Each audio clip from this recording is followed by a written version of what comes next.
وكل مجاهد لله بأهل البدر يا الله. Banyak tanya jawab dari saudara-saudara kita yang mencari nafkah di luar negeri yang non muslim. Sampai sekarang saya ingat, Ustadz, apa hukumnya sholat di WC? Oh, kenapa sholat di WC? Karena atasan kami tidak mengizinkan kami sholat. Jadi saya lihat dulu gimana modelnya. Jadi rupanya yang dia maksud sholat di WC itu ada WC dengan pintu-pintu panjang. Nah, di jalan itu dia bentang sajadah. Tahu arah kiblatnya? Ya Ustadz, saya agak-agak. Tidak ada najis di situ, nampak nyata, tidak. Insya Allah di dalam itu saja tempat buang air besar kecil, sedangkan jalan ini insya Allah suci bersih. Tak ada ruang sama sekali, tidak ada. Itu pun kalau sampai kami ketahuan nanti kami kena hukum. Jangan sholatlah di situ. Gimana cara sholatnya? Jangan baca iftitah, langsung Fatihah saja, tidak pakai ayat, rukun-rukun saja. Allahu Akbar, Fatihah, langsung ruku, satu kali tasbih. Subhana rabbiyal azim. Subhana rabbiyal azim itu sependek-pendek itu makninah sah.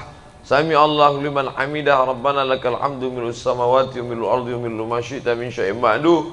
Allahu Akbar, Subhana rabbiyal a'la. Cukup. Allahu Akbar, Rabbighfirli warhamni wajburni warfa'ni warzuqni wahdini wa'afini wa'fu anni. Allahu Akbar, Subhana rabbiyal a'la.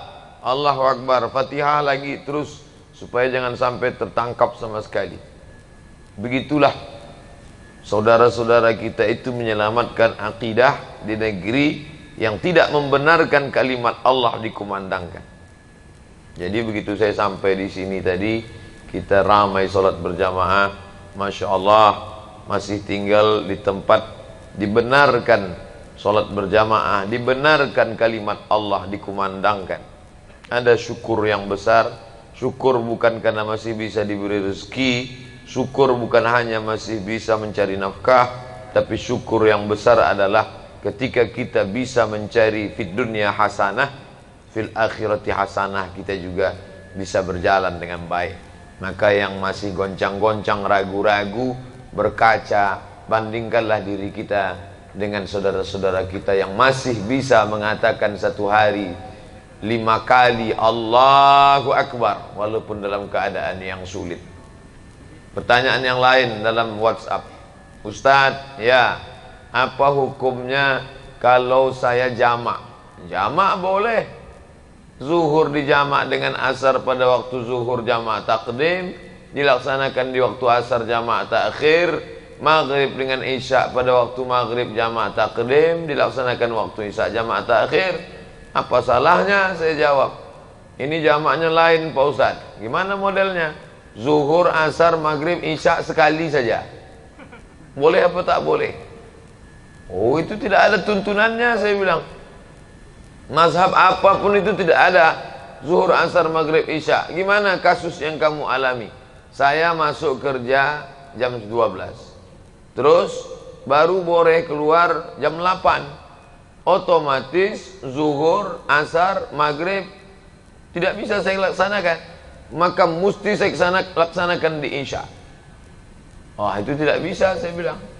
Man ahdatsa, siapa yang membuat-buat amal ma laisa alaihi amruna, yang tidak ada tuntunan dari kami, fahuwa raddun, itu bid'ah mardud, tak bisa dilaksanakan. Pilihannya dua, Ustaz, saya sholat 4 itu di waktu isya atau tidak sholat sama sekali.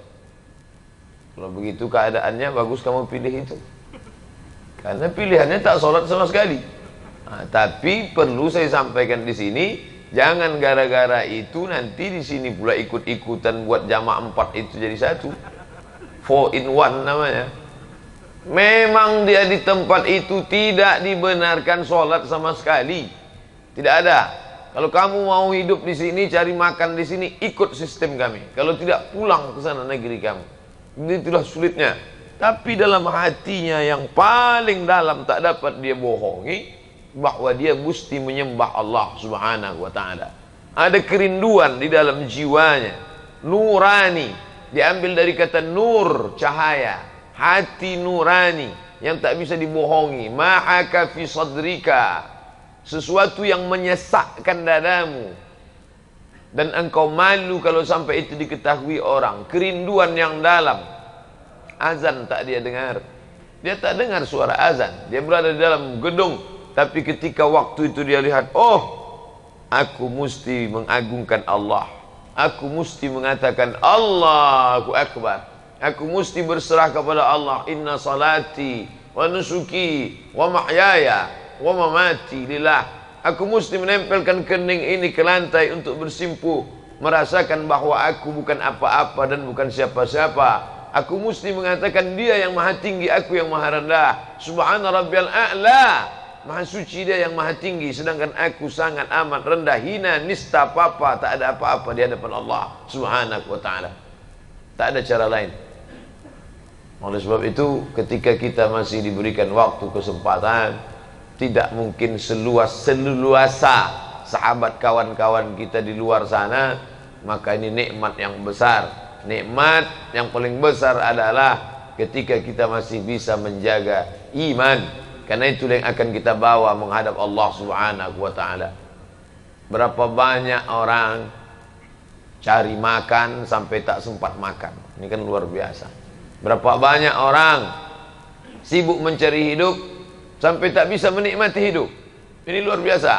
Berapa banyak orang yang sibuk mencari penghidupan yang singkat ini, sampai kehidupan yang kekal abadi itu tak dapat dia cicipi. Lam yajid irfal jannah, tak bisa mencium bau surga. Walaupun baunya itu sudah tercium masirata 500 alfi sanah, perjalanan 500 tahun perjalanan. 500 tahun perjalanan akan ditempuh, sudah tercium harum semerbaknya. Dia jangankan masuk ke dalam, menciumnya pun tidak. Na'udzubillah. Maka ketika kita masih bisa disempat-sempatkan hidup ini, disempat-sempatkan masa bekerja ini untuk beribadah kepada Allah, inilah yang luar biasa. Singkat, pendek, tapi kalau kita salah menyikapinya, fatal akibatnya. Masa kanak-kanak berpindah ke masa remaja, remaja tak lama hilang layu, masuk ke masa tua, tua pun akan berakhir sakit-sakitan, habis itu mati. Itu kalau sempat sakit. Ada yang tak sempat sakit sama sekali, batuk mati kontak, minum kopi mati, kopi Mirna. Iya kalau sempat sakit, iya kalau sempat. Orang yang sakit bukan orang kena azab. Orang yang sakit adalah orang yang sedang mengalami lampu kuning.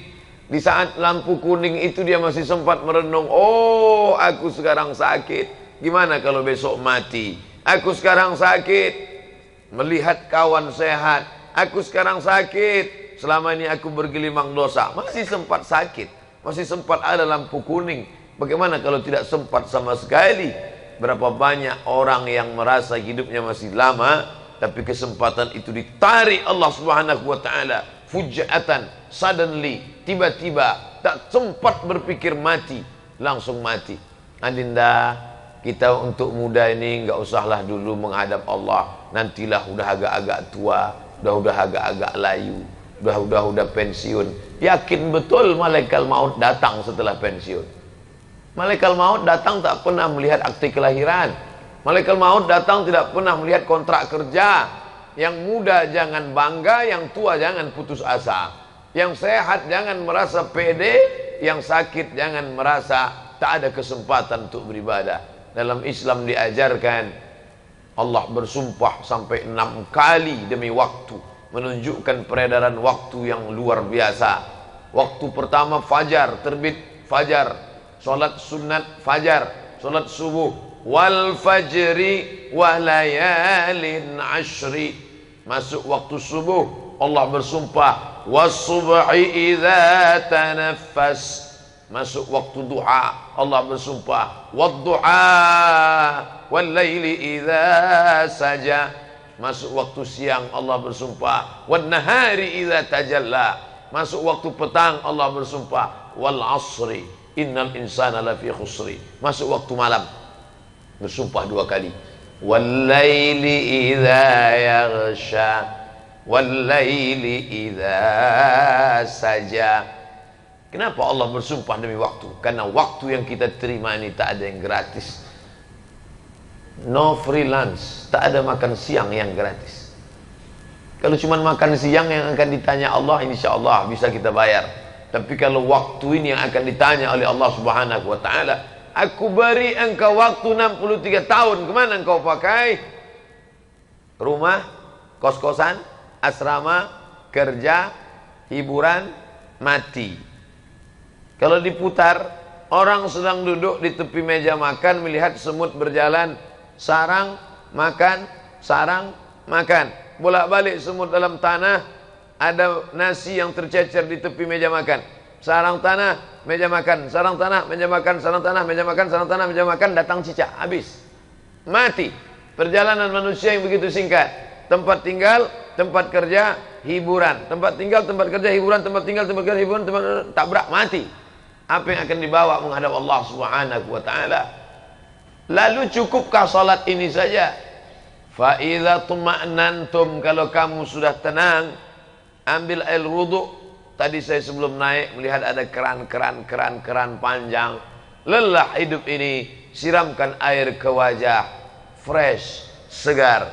Bukan hanya tubuhnya yang fresh, bukan hanya kulitnya yang sudah kering kena AC selama 5 jam saja yang fresh, tapi juga fresh jiwanya. Kenapa? Karena saat air masuk ke mulut, keluarlah dosa-dosa mulut, keluar dosa-dosa hidung. Ketika air disiramkan ke wajah, keluarlah dosa-dosa dari kelopak biji mata. Ketika air disiramkan ke tangan, keluar dosa-dosa dari celah jari jemari tangan. Ketika air mengusap kepala, keluarlah dosa sampai ke lubang telinga. Ketika air menyiram kaki, keluarlah dosa dari celah-celah kuku kaki. Hadapkan wajah. Allahumma ja'alni minat tawwabin waj'alni minal mutatahhirin. Aku kotor, banyak silap, banyak salah. Waj'alni min ibadikas salihin. Walaupun aku tak layak bergabung dengan mereka, tapi tolonglah ya Allah, masukkan aku ke dalam golongan hamba-hambamu yang saleh. Angkat kedua tangan, bersimpuh. Bukan di hadapan raja, bukan di hadapan gubernur, bukan di hadapan presiden, tapi sedang berada di hadapan Dia yang dalam satu genggaman kuasanya tercabut nyawa Fir'aun hanya dengan tersedak di tengah laut merah. Dengan satu genggaman kuasanya tercabut nyawa Namrus, hanya satu makhluknya yang masuk ke telinga, bernama nyamuk yang hina, yang tak ada apa-apanya. Innallaha la yastahi ayyadriba mathalan ma ba'udatan fama fawqaha. Allah tak malu menciptakan seekor nyamuk. Katanya Allah, Tuhan itu hebat. Mana ciptaannya? Cuman seekor nyamuk saja. Dengan nyamuk itu dia mematikan Namrus sang raja perkasa. Mati. Kalau raja di raja Fir'aun mati. Kalau raja di raja Namrus mati. Qarun mati, tenggelam dengan hartanya. Aku tak ada apa-apanya di hadapan Engkau ya Allah. Aku makhluk yang kecil dan hina ya Allah. Allahu Akbar. Di saat itulah kita akan merasakan keagungan kebesaran Allah. Salam dalam keadaan suci bersih, dari zuhur ke asar kosong, hampa, tak pernah putus, tak pernah putus, tak ada putus. Karena ketika tegak bekerja itu pun zikir. Kebetulan kerjanya tegak, zikir. Kebetulan kerjanya duduk, zikir. Kebetulan kerjanya memeriksa mesin dalam keadaan berbaring, pun juga zikir. Alladzina yadhkuruna Allaha qiyaman. Orang-orang yang tetap berzikir mengingat Allah qiyaman, tegak, wa qu'udan, dalam keadaan duduk di depan komputer, depan laptop, depan perusahaan, di depan macam-macam sarjana engineering, mesin, apa keahlian, semuanya sama di hadapan Allah Subhanahu wa taala. Allazi yadhkurullah, alladzina yadhkurunallah, mereka tegak qiyaman, qu'udan, duduk, wa ala junubihim, semuanya tetap mengingat Allah Subhanahu wa taala. Maka Nabi sallallahu alaihi wasallam beristighfar, wallahi demi Allah, inni astaghfiru ila rabbi wa atubu ilaih, aku beristighfar kepada Allah mi'ata marrah, 100 kali sehari semalam. Ini hadis muskil, problem. Kenapa Nabi beristighfar, bertaubat 100 kali sehari semalam, padahal dia maksum, tak berdosa, padahal dia diampunkan Allah Subhanahu wa taala. Kenapa beristighfar sampai 100 kali sehari semalam? Orang beristighfar karena berzina, orang beristighfar karena minum khamar, orang beristighfar karena ghibah, gosip. Dia tak pernah gosip, dia tak pernah khamar, dia tak pernah berzina. Kenapa dia beristighfar 100 kali sehari semalam? Ternyata Nabi beristighfar bukan karena dosa-dosa besar itu. Dia beristighfar ketika hatinya lalai sejenak. Hati lalai karena sibuk dengan pekerjaan. Astaghfirullahaladzim. Saya Pak Ustadz tidak bisa berzikir karena saya bekerja melayani orang banyak, harus ngomong. Ya tentu tidak zikir di mulut, tapi hatinya tak putus. Saya tak ingin gara-gara ini nanti mulut berzikir sampai memaksakan yang tak semestinya. Nanti kawan nanya, gimana masalah pekerjaan kita di sana? Astaghfirullahaladzim. Oh enggak. Bukan itu yang saya maksud. Karena makna zikir itu zikir. Ala bi dzikrillahi tatma'innul qulub. Dengan banyak berzikir, hati menjadi tenang. Mulut menyebut, hati mengingat. Yang paling bagus connect antara keduanya. Mulut menyebut, hati mengingat. Subhanallah, subhanallah, subhanallah, subhanallah. Mulut menyebut, hati mengingat. Tapi andai tidak bisa satu saja, mulut tidak menyebut, hati tetap mengingat. La ilaha illallah, la ilaha illallah, la ilaha illallah, la ilaha illallah, la ilaha illallah. Andai mati dalam pekerjaan itu, mati dalam keadaan husnul khatimah. Bayangkan, mati sendirian, tidak ada orang yang membisikkan. Iya, kalau kita mati di dalam kamar, masih sempat istri anak membisikkan ke telinga, la ilaha illallah. Bagaimana kalau mati dalam keadaan kecelakaan lalu lintas, dalam keadaan pakai helm, jatuh, terkapar, datang orang bisikkan, la ilaha, mana bisa, tak masuk suara lewat helm. Siapa yang membisikkan saat itu? Satu-satunya yang menyelamatkan adalah zikir daim yang kekal, tak pernah putus dalam. Makanya bawa subhanallah, la ilaha illallah, la ilaha. Saya alhamdulillah, semua orang yang naik motor saya perhatikan itu, alhamdulillah. Ternyata orang berzikir, walaupun naik sepeda motor dia buka helmnya, saya tengok mulutnya tak berhenti. Oh zikir, rupanya tak zikir, HP nyelip di samping. Sangka berzikir, main ngomong iya. Tak pernah putus dalam, asal lalai. Azan berkumandang, Allahu Akbar, Allahu Akbar, Allahu Akbar, Allahu Akbar. Mana bisa kami menjawab Allahu Akbar Pak Ustaz? Kami dalam WC, dalam WC tak boleh nyebut nama Allah. Mulut berhenti, hati tetap menyebut. Tak boleh menyebut azan. Ini masuk kamar mandi, terdengar suara azan, Allahu Akbar, Allahu Akbar, Allahu Akbar, Allah. Haram. Boleh, tapi di dalam tetap menyebut Allahu Akbar, Allahu Akbar. Artinya apa? Setan masuk bukan lewat tapak kaki. Dari mana dia masuk? Allazi waswisu fi sudur, sudur dada, fi sudurin nas minal jinnati wan nas. Kalau yang berbisik itu nas, nas yang berbisik. Mau kemana bro? Mau sholat. Alah ente sholat. Itu kawan kita sholat, rezekinya makin macet, hidupnya makin susah. Kemarin sebelum sholat nggak ada apa-apa, adem ayam tentrem. Begitu sholat 2 kali, hilang helm.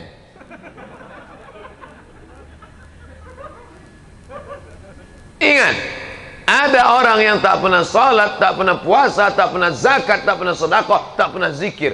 Hidupnya tentram, adem, ayam, tenang, rezeki melimpah ruah, anak segar bugar, kekuasaan tinggi. Dia bukan sedang dapat rezeki, tapi dia sedang dipermainkan dengan istidraj. Sanastadrijuhum min haitsu la ya'lamun. Kami mainkan mereka dengan istidraj. Wa umli lahum, kuulur gajinya besar, kuulur rumahnya besar, kuulur mobilnya besar, kuulur kebunnya besar, kuulur mobilnya besar, rumah besar, kebun besar, bini besar. Dia menyangka sedang merasa dalam nikmat. Yukhadi'un Allah. Mereka menyangka sedang menipu Allah. Tengok, Allah kutipu. Nampaknya catatan malaikat sedang error nih.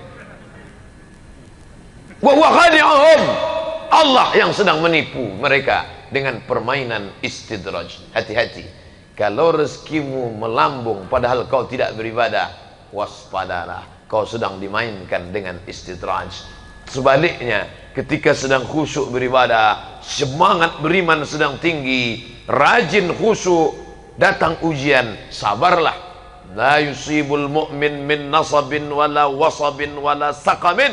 Sakit, demam, susah hati, gundah gulana, hilang, mati, itu tak lain tak bukan asyauqul ladzi yashtakuha, sampai duri bunga yang menusuk tapak kaki. Jalan 10 orang sama-sama enggak pakai sandal lari pagi, tiba-tiba kaki kita yang luka kena kaca, kena duri. Kenapa kaki saya? 10 orang sama-sama jalan, 9 orang enggak kena, yang 9 itu satu pun enggak sholat subuh. Saya yang sholat, kenapa saya yang kena? Mana keadilan Allah? Allah sedang ingin membersihkanmu, hai saudaraku, sampai tidak ada noda di tubuhmu. Hatta yamshi 'alal ardi ma kanat 'alaihi khati'ah, sampai kau berjalan di atas muka bumi tak ada dosa, noda, walaupun sebesar biji sawi. Husnuzan kepada Allah. Kami jalan tadi 10 dari pagi. Kawan itu yang tadi malam mabuk, yang tadi malam dugem. Dugem itu artinya duduk sambil gemetar. Kok aku yang kena ya? Introspeksi diri. Mungkin Allah ingin membersihkan aku. Dia sayang sama aku. Dia tak ingin aku mati menghadapnya dalam keadaan membawa dosa. Maka dibersihkannya aku sebersih-bersihnya. Sedangkan yang tadi itu kenapa hidupnya Adam ayam saja? Mungkin dia buat baik dan Allah balas kebaikannya. Semua orang yang buat baik di dunia dibalas Allah. Walaupun pemabuk, walaupun peminum khamar, walaupun pezina. Pezina, mabuk, pulang ketemu fakir miskin, dia ambil 50.000 sambil mabuk. Ini kau ambil, aku kasihan betul nengok ente. Dibalas Allah langsung di dunia. Kehidupannya tenang di dunia, nyaman, lancar rezekinya. Loh, kenapa Allah balas di dunia? Supaya di akhirat dia tinggal masuk neraka jahanam. Begitulah keadilan Allah Subhanahu wa taala. Buka dalam kitab fikih sunnah Said Sabiq bab wakaf. Orang kafir kalau dia bersedekah langsung dibalas Allah di dunia. Supaya apa? Di akhirat tinggal merasakan khalidina fiha abada, kekal selama-lamanya dalam neraka jahanam. Ramainya sholat ini sampai sholat maghribnya tadi 4 kloter. Saya seumur hidup baru ini nengok sholat maghrib 4 kloter. Biasanya paling banyak 2 kloter habis. Ini sampai 4. Entah ada lagi kloter kelima, wallahu a'lam. Apa yang membuat pemuda-pemuda Islam ini semangat luar biasa? Ada ilmu di dalam. Orang yang tak berilmu takkan dia datang. Itu orang sudah ramai sholat, kamu nggak sholat, nyantai aja. Sholat nggak sholat sama aja kok, podo sami mawon, sem. Ngapain sholat? Si anu sholat, aku nggak sholat, sama aja. Tak ada ilmu di dalam. Oleh sebab itu bekali ilmu. Siapapun ustadz yang datang di sini pengajian, datang. Yang penting waktu kosong luang datang. 4D. Datang, duduk, dengar, diam. Datang, duduk, dengar, diam. Ngantuk-ngantuk sikit diampuni Allah Subhanahu wa taala. Tapi alhamdulillah dari ujung ke ujung saya tengok semuanya segar. Tadi saya nanya, kemana kita Pak Ustadz Henry? Kita ke perusahaan Epson namanya. Oh, paling-paling karyawan tuh capek, ngantuk semua nanti. Ternyata segar. Entah ibu-ibu di sebelah tak nampak karena pakai ini. Tapi saya husnuzan semuanya. Maka berilmu. Tapi pengajian, saya cuma sanggup menyampaikan pengajian sampai 7.20. Selesai ini 10 menit kami menuju Masjid Baitur Rahman. Pengajian di sana di atas puncak bukit. Nanti selesai itu baru pulang ke penginapan. Ini sampai 7.20. Begitu singkatnya pengajian. Maka pengajian itu hanya sebagai membangkitkan semangat lewat telinga. Tapi jangan lupa yang akan ditanya nanti, inna sam'a, pendengaran, wal basar. Basar itu penglihatan. Maka membaca. Untuk fikih, pertama saya bahas buku fikih. Kenapa fikih? Salat fikih, zakat fikih, haji fikih. Umrah fikih, maka belilah fikih, judulnya Fikih Sunnah Sayyid Sabiq, orang Mesir. Yang di bawah itu lagi paling tipis, Fikih Sulaiman Rashid, orang Lampung. 1935 dia sudah tamat Al-Azhar. Saya tamat Al-Azhar Mesir 2002. Dia 1935 sudah. Saya masih di alam goib, dia sudah tamat Azhar. Zaman Belanda dia sudah naik kapal tongkang, kapal laut, kapal kayu, berangkat ke Makkah, berangkat ke Mesir, tamat Al-Azhar 1935, pulang. Dia tahu anak bangsanya tidak bisa bahasa Arab, dia tulis fikih berbahasa Indonesia, dicetak oleh Bulan Bintang, dibaca oleh Buya Hamka waktu di Yogyakarta. Ketika dilihat Buya Hamka, bagus sekali buku ini, kata pengantar Buya Hamka, andai aku menulis, belum tentu bahasanya seindah dan semudah ini, kata Buya Hamka. Buya Hamka memuji buku itu, kita beli buku itu. Saya ketika ceramah tentang buku fikih Islam Sulaiman Rashid, Ustadz Somad, itu yang Ustadz ceritakan tadi udah lama kami beli. Udah baca, masih bersampul plastik, Pak Ustaz. Tak ada gunanya cepat beli, tapi syukurlah dia sudah beli. Nah, ini fikih. Saya Pak Ustaz, fikih Sulaiman Rashid udah, fikih sunnah udah. Saya mau yang fikih multi mazhab, supaya saya tidak menyalah-nyalahkan teman saya nanti kalau sholat. Oh, bagus. Fikih Islam wa adillatuh. Cara nyarinya Fikih Islam wa adillatuh, sudah terjemah bahasa Indonesia Gema Insani Press, ditulis oleh ulama besar dari Suriah, Profesor Dr. Syekh Wahbah Az-Zuhaili. Semua mazhab ada. Mazhab paling tua Hanafi, meninggal tahun 150 di Kufah, Irak, ada. Yang kedua Maliki, meninggal 179 di Madinah, makamnya di Baqi, ada. Yang ketiga mazhab Syafi'i, meninggal 204, meninggal di Fustat, Mesir, ada. Yang keempat mazhab Hambali, meninggal 241 di Baghdad, Irak, ada.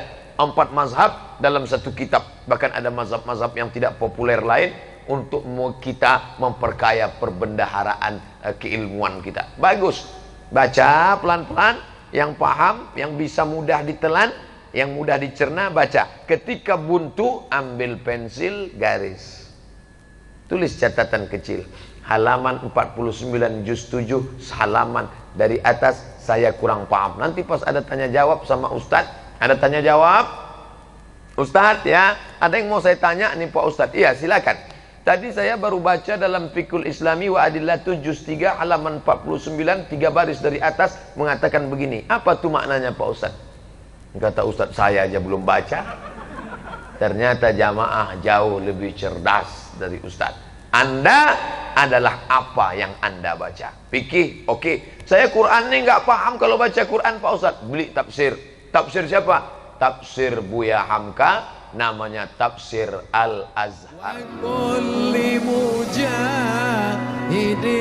lillah bi ahlil badriyah